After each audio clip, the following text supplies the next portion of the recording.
Co-production as a methodology, it's very different to traditional research. Traditional research tells us that we come up with a research question, that we make a plan, we go out and we engage with our participants in whatever discipline this might be. Co-production, very different. I have a research idea, I think I have a question, but I also need to test this question out before I decide on the question. And so perhaps if we want to identify what our research priorities are, we need to work with the communities that we want to engage in the research with. And that's when we'll maybe come up with a research question that isn't being asked in the literature or doesn't seem that important. But if it's important to the community that we live in, to the communities that we're working with, then that's the one that has to guide our research.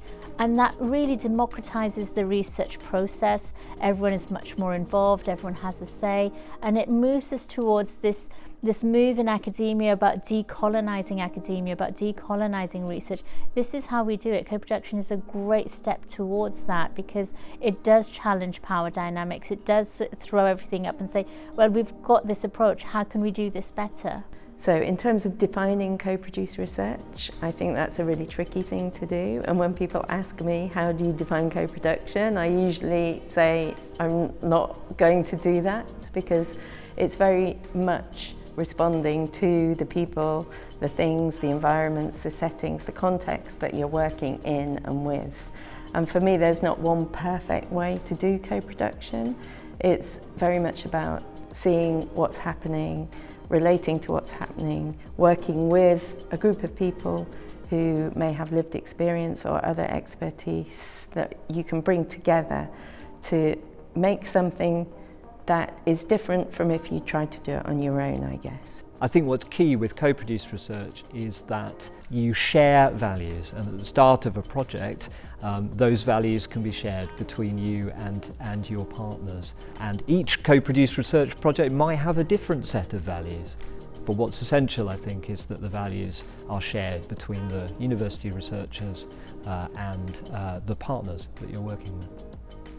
In my experience, having worked with people who are not traditionally academic researchers or who are working in communities or are part of communities, I think co-produced research is really about having conversations early on with people who you want to involve in your research, perhaps as an academic, and really thinking about how do you, from the very start, design a research project together.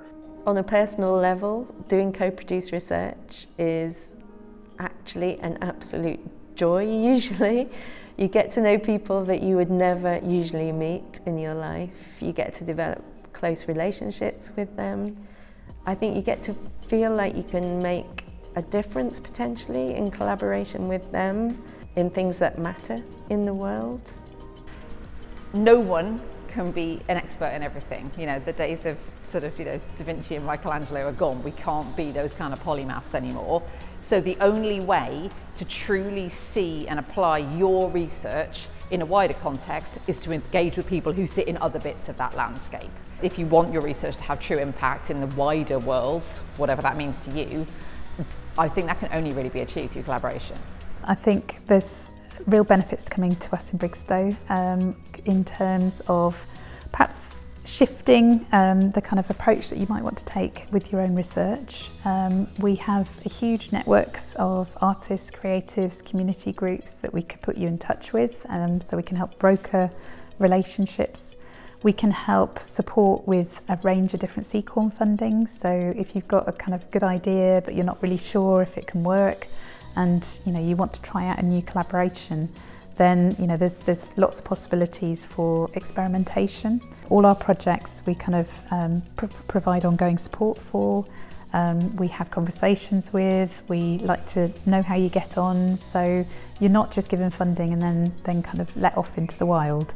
I think we provide a really supportive framework for you to test out some new ideas.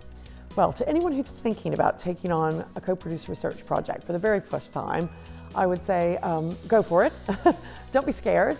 Don't be intimidated by what seems like the uncertainty and the not knowing. Do talk to other researchers who have worked with co-produced methods or have engaged in co-produced research. but don't see their kind of model as the only model.